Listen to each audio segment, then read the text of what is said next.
Quando os códigos QR surgiram, achei que eram terríveis e nunca iriam pegar. Este fluxograma da época realmente ressoou comigo. O problema, a meu ver, é que os códigos QR são feios e eles não têm significado para as pessoas. Prefiro apenas um site ou palavra que eu possa pesquisar no Google. Códigos QR são uma linguagem para máquinas e eu sou um humano. Mas eu estava errado. Os códigos QR se provaram tão úteis que agora estão em toda parte, usados desde ingressos até cardápios e publicidade. Em alguns países, eles são a maneira mais comum de trocar dinheiro. E a história dos códigos QR é muito humana. A origem desses padrões de tabuleiro de damas remonta aos primeiros esforços de digitalização de informações. Em 1825, um renomado pintor vivia em New Haven, Connecticut, com sua esposa e 2 filhos. Sua grande oportunidade surgiu quando foi convidado para pintar um retrato do Marquês de Lafayette, herói da Revolução Americana. Apesar de sua esposa estar prestes a dar à luz ao 3º filho, a oportunidade era irrecusável. Ele partiu às pressas para Washington, D.C., onde Lafayette o aguardava. Lá, o pintor escreveu para sua esposa descrevendo seu primeiro encontro com Lafayette, encerrando com as palavras: "Escreverei em breve, amor às crianças, com o maior gosto, mas com a mesma afeição ardente de sempre, teu amado marido." Após alguns dias sem resposta, um mensageiro entregou uma carta que dizia que sua esposa estava doente após o parto. O pintor correu para casa preocupado. Ele viajou de cavalo e carroça dia e noite, conseguindo chegar de volta a New Haven em alguns dias. Mas era tarde demais. Sua esposa já havia morrido. Não só isso, ele perdeu o funeral, o corpo dela já estava enterrado no chão. O nome do pintor era Samuel Finley Breese Morse. A partir daquele dia, Morse buscou uma maneira mais rápida de se comunicar a longas distâncias. Ele começou a trabalhar na Universidade de Nova York, onde aprendeu sobre eletricidade, um campo em rápido desenvolvimento na época. Em 1836, ele criou com Joseph Henry e Alfred Vail uma máquina que enviava pulsos elétricos por um fio. Este não foi o primeiro telégrafo elétrico, mas foi o mais simples. No Reino Unido, outra equipe montou circuitos para mover 5 agulhas magnéticas para apontar para letras e números. O sistema de Morse exigia apenas um único circuito, mas a simplicidade do aparelho exigia um método mais inteligente de codificação de informações. No circuito você podia enviar pulsos curtos ou longos. Morse transformou esses em pontos e traços. As letras mais comuns podiam ser enviadas com um único pressionamento de tecla, um ponto para um E e um traço para um T. As outras letras foram organizadas por frequência e atribuídas códigos cada vez mais complexos. Esses símbolos deveriam ser impressos no receptor em uma tira de papel, mas os operadores logo perceberam que podiam reconhecer as letras apenas pelo som. Isso acelerou o envio e recebimento de informações, tornando o código Morse um padrão internacional para mensagens rápidas. Amplamente usado no militar, nas comunicações marítimas e na aviação. O chamado de socorro universalmente reconhecido, SOS, o que significa? Nada. Acontece que é fácil de enviar e reconhecer em código Morse. O código Morse revolucionou a comunicação, mas no próximo século transformaria uma indústria totalmente diferente. No fim dos anos 40, Bernard Silver estudava engenharia na Universidade Drexel, Pensilvânia. Certo dia, ele ouviu o presidente de uma rede de supermercados local solicitar ao reitor da engenharia uma forma de agilizar o processo de checkout. Naquela época, os caixas tinham que digitar cada item e seu preço à mão, um processo tão tedioso e repetitivo que muitos caixas desenvolveram síndrome do túnel do carpo. Silver relatou o problema a seu amigo Norman Joseph Woodland e iniciaram experimentos juntos. Depois de várias tentativas frustradas, Woodland se mudou para a Flórida e um dia, na praia, ele desenhou alguns pontos e traços do código Morse na areia, algo com o qual ele estava muito familiarizado como um escoteiro.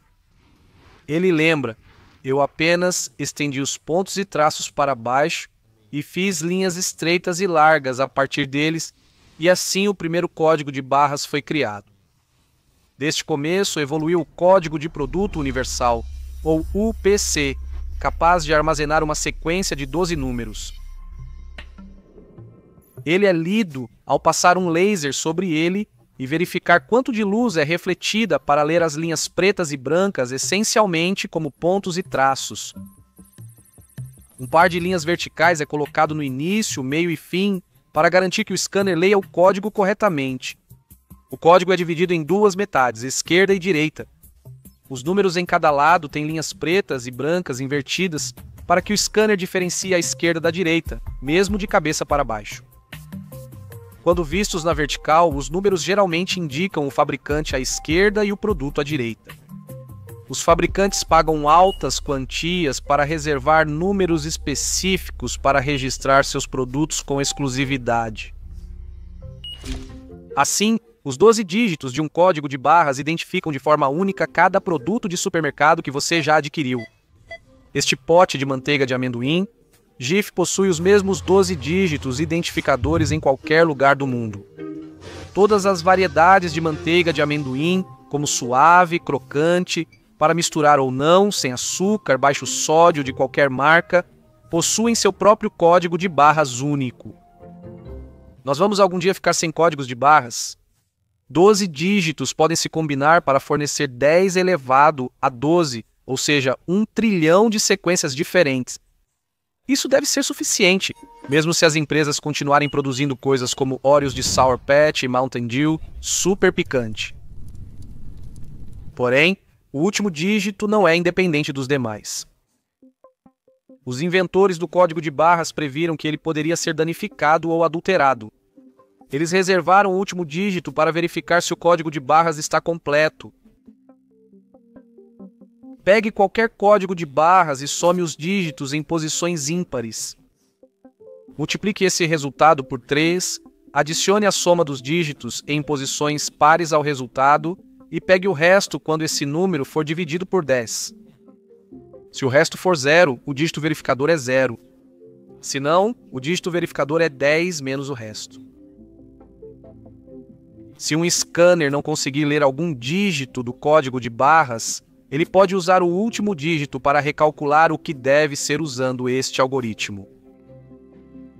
Mas se 2 dígitos estiverem danificados, estamos sem sorte. Nesse caso, temos que digitar os números impressos abaixo do código de barras.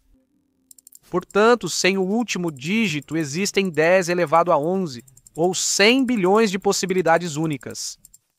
Até hoje, 1,24 bilhões de códigos de barras foram registrados, número que aumenta diariamente. Eles não durarão para sempre. Porém, não é esse o motivo das pessoas buscarem alternativas aos códigos de barras. Foi realmente a quantidade de informações que um único código de barras poderia armazenar. 12 dígitos por si só poderiam identificar um produto. Mas e se alguém quisesse saber mais informações, como de onde veio aquele produto? Em 1986, o gado no Reino Unido começou a apresentar sintomas de uma curiosa doença cerebral, encefalopatia espongiforme bovina, ou doença da vaca louca, para abreviar. Ela se espalha quando o gado come ração contendo prions, proteínas mal dobradas.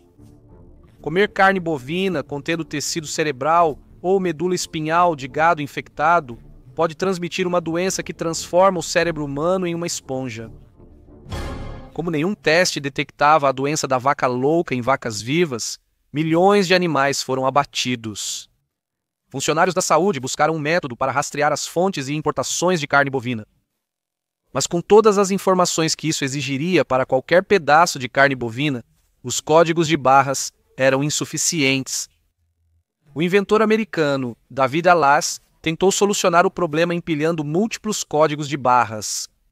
O resultado, código 49, parecia uma estante de livros. Este é o predecessor do PDF 417, um código comumente usado em cartões de embarque de companhias aéreas. Mas o código 49 não resolveu o problema da quantidade de dados. No melhor dos casos, ele multiplicou a informação que um código de barras poderia carregar por um punhado. Uma maneira mais eficiente era estender os códigos de barras para 2 dimensões, criando uma matriz de dados.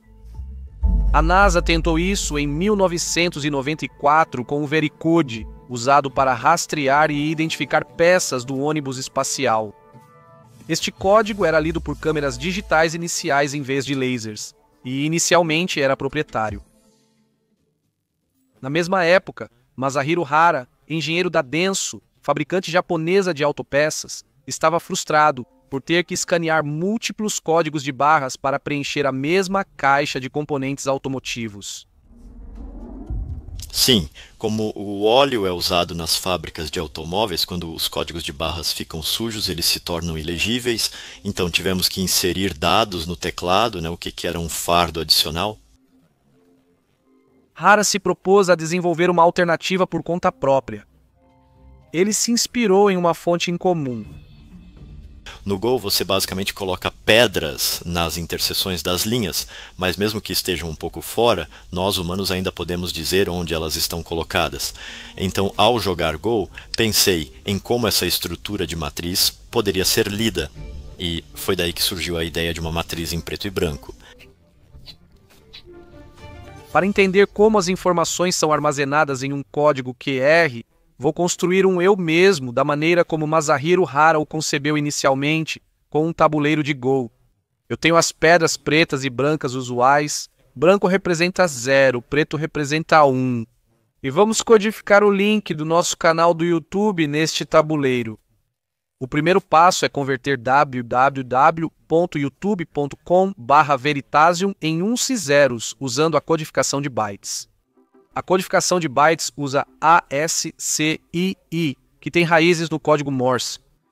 Cada caractere recebe um número entre 1 e 256.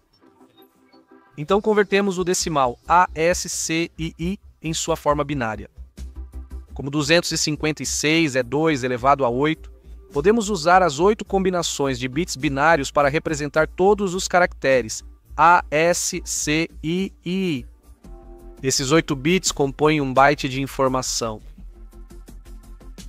A letra W é atribuída ao decimal ASCII de 119, ou 0111011.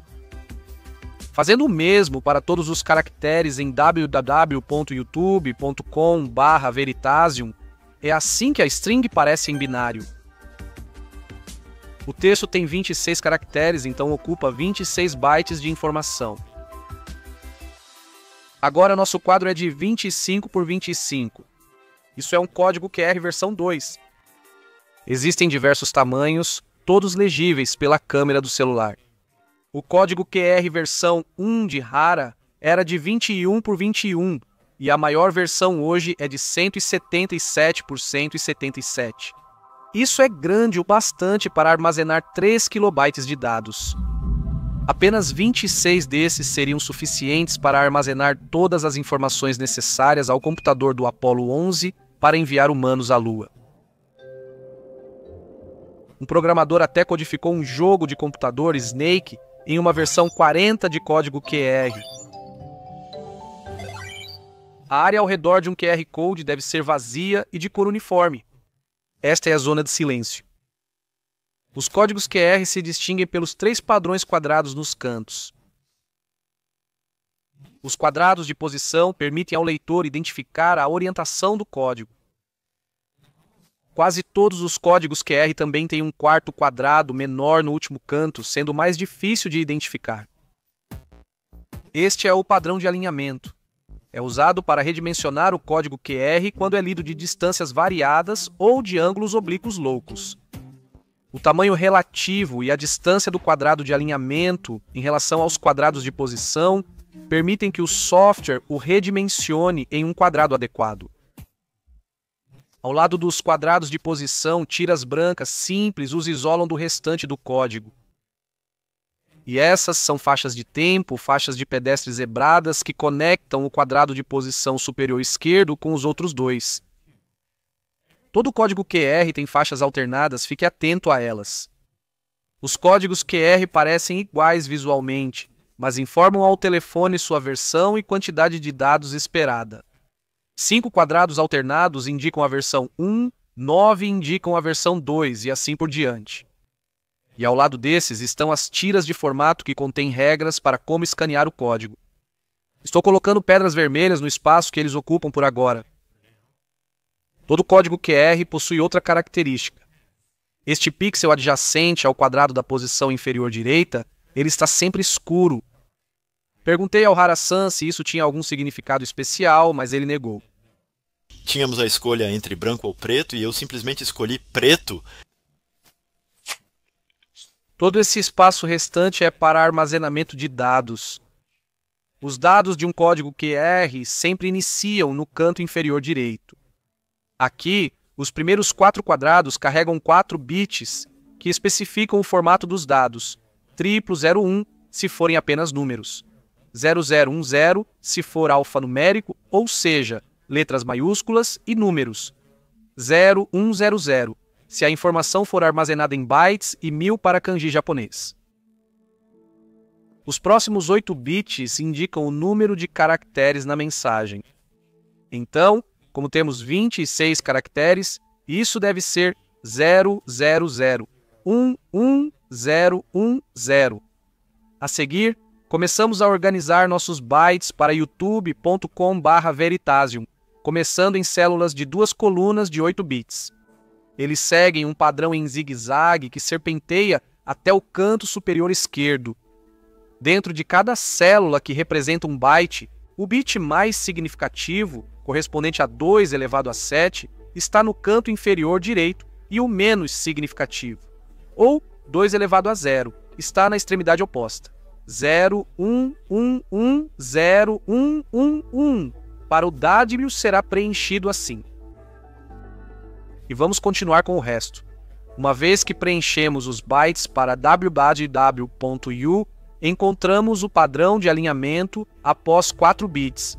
Para colocar o próximo T, simplesmente o ignoramos e fazemos o mesmo para qualquer uma das outras regiões fixas do código. Assim, continuamos preenchendo nossos dados no mesmo padrão em zigue-zague. Depois de completarmos www.youtube.c, as células começam a parecer menos regulares e mais parecidas com Tetris. Mas a forma como assentamos as pedras byte após byte não muda.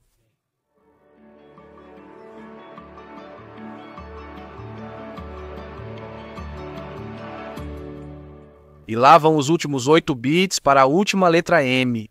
Mas espere um minuto. Cobrimos apenas metade do nosso código QR. Bem, isso é porque todo esse espaço restante é reservado para a redundância.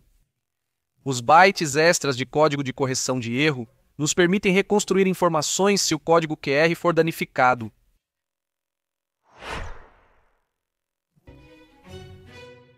Os códigos QR possuem 4 níveis de correção de erro. Baixo, que ainda pode ser lido com 7% do código faltando. Médio, que lida com 14%. Quartil, 25%. E alto, até 30%. Isso significa que um código QR ainda poderia ser lido corretamente, mesmo com quase 1/3 dele faltando. Níveis mais altos requerem mais espaço para correção de erros. Portanto, saber quanto do código é correção de erro é vital. Essa informação é protegida de 2 maneiras. Primeiro, o nível de correção de erro é indicado na faixa de formato, que está presente de maneira idêntica em 2 lugares. A maneira mais simples de evitar erros é duplicar a informação. Aqui, escolheremos o nível M, colocando uma pedra azul e uma amarela aqui no canto superior esquerdo. E se essa parte for danificada? Temos uma cópia na segunda faixa de formato, começando no canto inferior esquerdo. A faixa de formato contém mais 3 bits de informação importante que abordaremos mais tarde. Então, por enquanto, vou apenas colocar 3 pedras azuis em ambas as cópias. Mas e o resto da faixa de formato? Bem, essa é a segunda camada de proteção. Os outros 10 bits são projetados para corrigir erros nos 5 primeiros bits. Então, como isso funciona? Vamos dizer que eu só queria comunicar 2 níveis de correção de erro para você, baixo ou alto. Se um dos bits inverter durante a transmissão para 0, 1 ou 1, 0, é fácil saber que ocorreu um erro, mas não há como saber qual era a mensagem original. Uma solução simples é adicionar outro bit, 0, 0, 0 para baixo, 1, 1, 1 para alto. Agora, esses estão em extremos opostos de um cubo e, portanto, estão mais distantes. Se você receber 0, 1, 1, é mais provável que a mensagem pretendida fosse 1, 1, 1. Então é fácil corrigir. Neste esquema, as únicas palavras de código permitidas são 0, 0, 0 e 1, 1, 1. O resto atua como buffers não permitidos, para indicar erros na transmissão.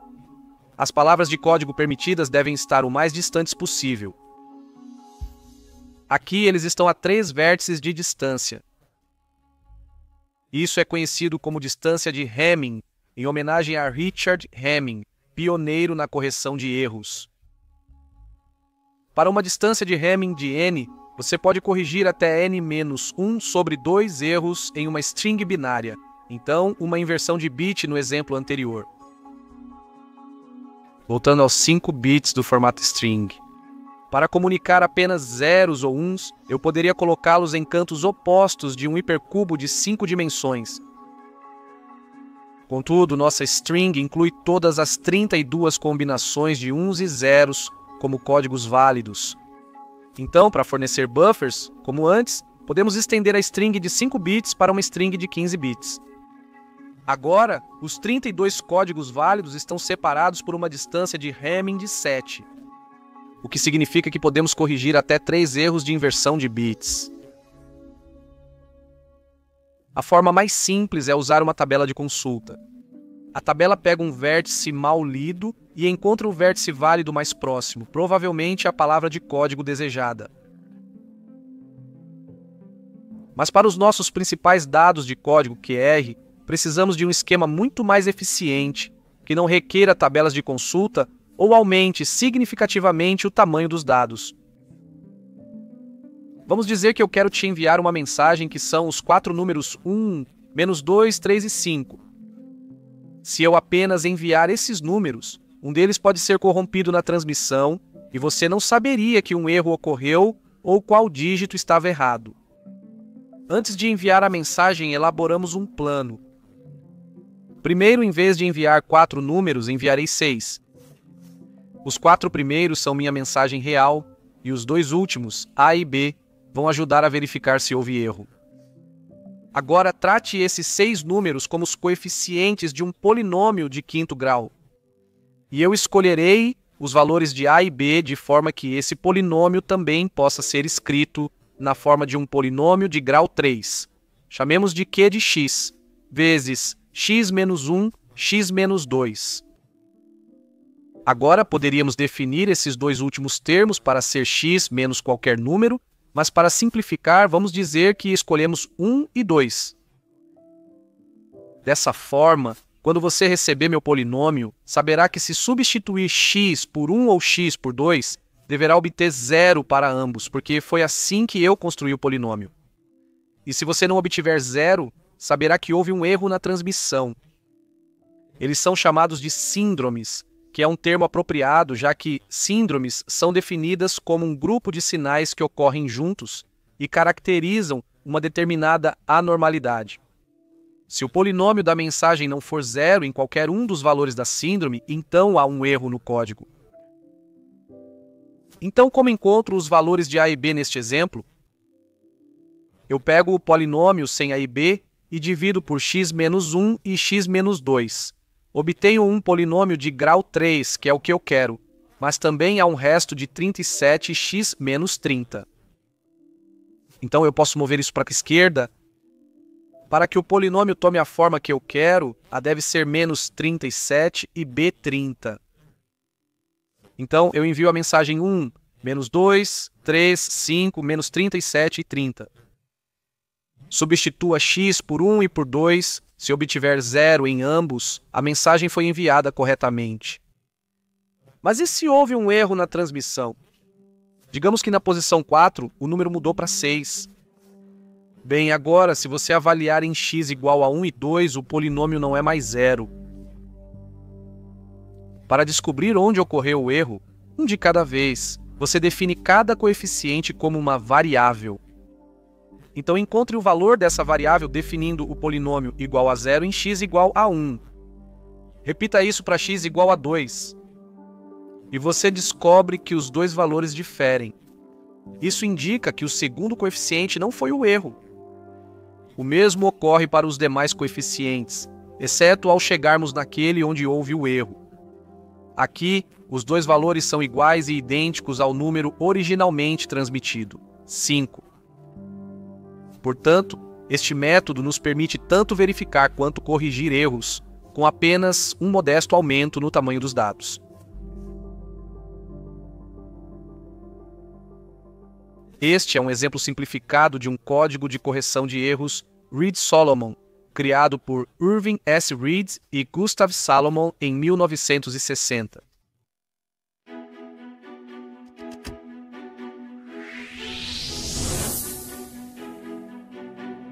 Decodificar códigos Reed-Solomon de maneira bruta, como descrito, pode se tornar rapidamente um trabalho intensivo. Quando a Voyager flutuou para o sistema solar externo, os engenheiros da NASA sabiam que sua relação sinal-ruído seria muito pequena, mas confiaram na promessa dos códigos Reed-Solomon e colocaram um codificador experimental antes do lançamento, apostando no surgimento de algoritmos de codificação mais inteligentes na década seguinte. E foi isso que aconteceu. Até hoje, distinguimos os sussurros cada vez mais fracos da Voyager graças aos códigos Reed-Solomon. Esses códigos também garantem que seus CDs ou DVDs antigos ainda possam reproduzir suas músicas e filmes favoritos, mesmo com arranhões. Eles são o motivo dos códigos QR ainda funcionarem mesmo danificados. Em um código QR, todos os dados, desde o tipo, tamanho, mensagem e preenchimento final, são organizados em uma linha e convertidos para decimais A, S, C e I. Ajustar um polinômio de alto grau usando esses pode facilmente fazer os coeficientes explodirem. A codificação Reed-Solomon utiliza a aritmética de campo finito, campos de Galois, para gerar os termos de correção de erro. Os convertidos de volta para binário preenchem o restante do código QR.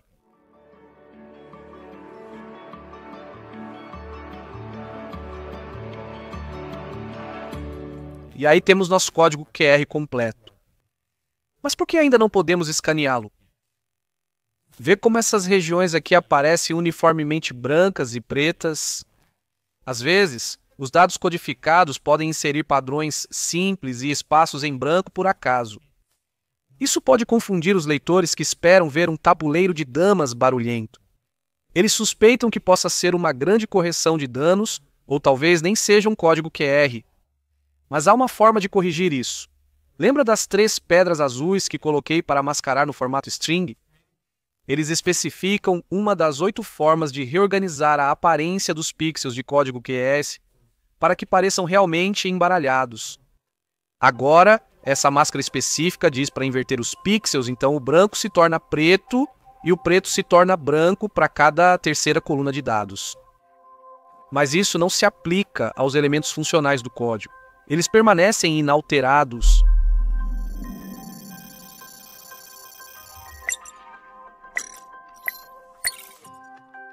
O código QR usa 8 padrões de mascaramento conforme especificado. Em princípio, quando combinados com os bits de mascaramento corretos, todas as 8 formas do código QR são legíveis. Por isso, alguns geradores retornam códigos de aparência diferente para a mesma string de entrada. Mas qual funciona melhor? Bem, cada patch contínuo ou ruim adiciona pontos, e cada máscara recebe uma pontuação. A máscara com a menor pontuação no final vence. É mais fácil para qualquer leitor escanear. Para o nosso QR Code feito à mão, vou usar a máscara mais simples. E agora temos um QR Code funcionando. Experimente. O momento da verdade. Funcionou. Sabe, passar por este exercício me fez perceber novamente por que eu odeio códigos QR. Eles não são feitos para pessoas. Cometi vários erros ao tentar colocar as pedras pretas e brancas. Foi realmente difícil deixar isso perfeito. Não precisava ser perfeito, mas tinha que ser próximo o suficiente, ok?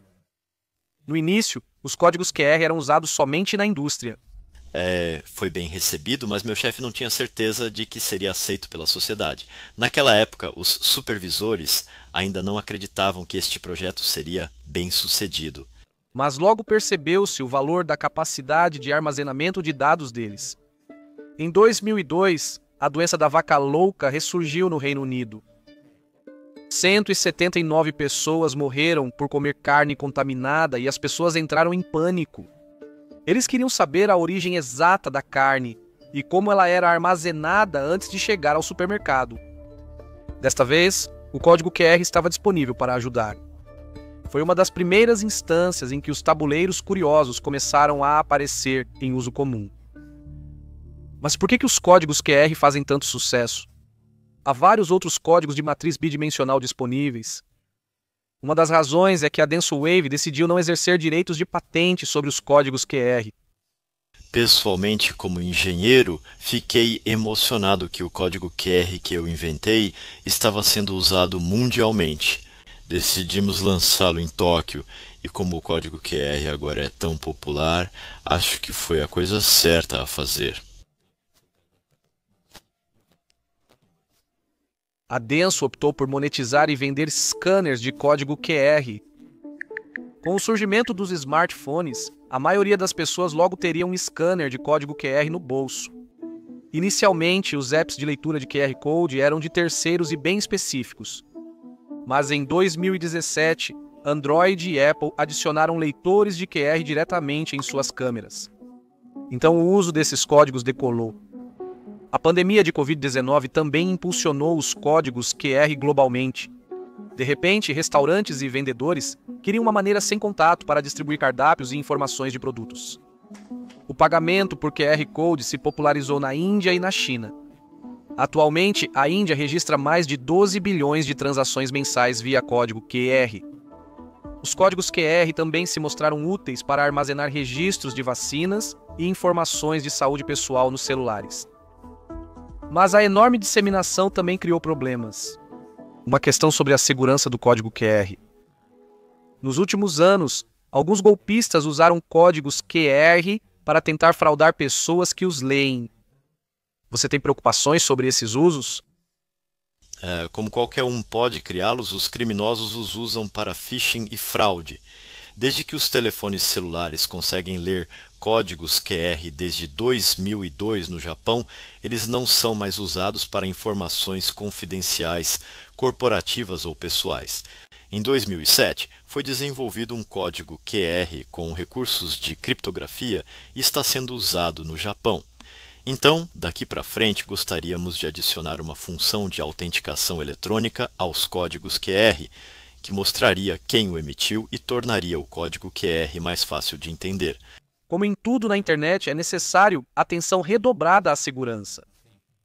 Confira para onde um QR Code escaneado está redirecionando antes de clicar no link. Então eu quero saber sobre o futuro dos códigos QR. O que vem a seguir para os códigos QR? Os códigos QR só podem ser usados com caracteres de texto, mas eu gostaria que eles pudessem lidar com imagens e muitas informações. Deixe-me explicar por quê.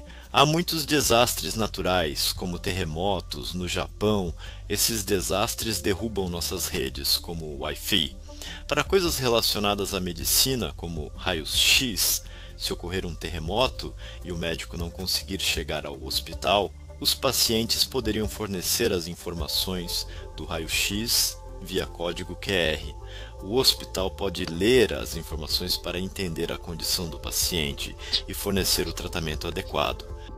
Os códigos QR atuais usam apenas duas cores, preto e branco. Estamos pensando em adicionar cor a eles. Ao torná-los mais coloridos, esperamos incluir mais informações. Agora, se a possibilidade de esgotar os códigos de barras UPC é remota para os códigos QR, é impossível. O número de códigos QR únicos da versão 1, usando o menor nível de redundância, é 2 elevado a 152. Isso é cerca de 10 vezes o número total de configurações legais de um tabuleiro de xadrez. Por isso, pixels aleatórios preenchidos em um padrão de código QR geralmente não podem ser interpretados como uma mensagem. Você já escaneou inúmeros códigos QR. Quando escanear o próximo, terá uma melhor ideia de como ele funciona. Mas você já pensou sobre o que QR significa? A principal característica do código QR é que eles podem ser lidos rapidamente, por isso é chamado de resposta rápida. Qual é a sua aplicação favorita do código QR? Uma coisa que me surpreendeu foi como as pessoas trocam endereços e números de telefone ao fazer uma tatuagem de código QR. Recentemente, tornou-se bastante popular criar códigos QR com drones. Quando eu vi, achei incrível. Em termos de mídia impressa, a transição de códigos de barras para códigos QR é uma forma de evolução na expressão. É assim que eu vejo.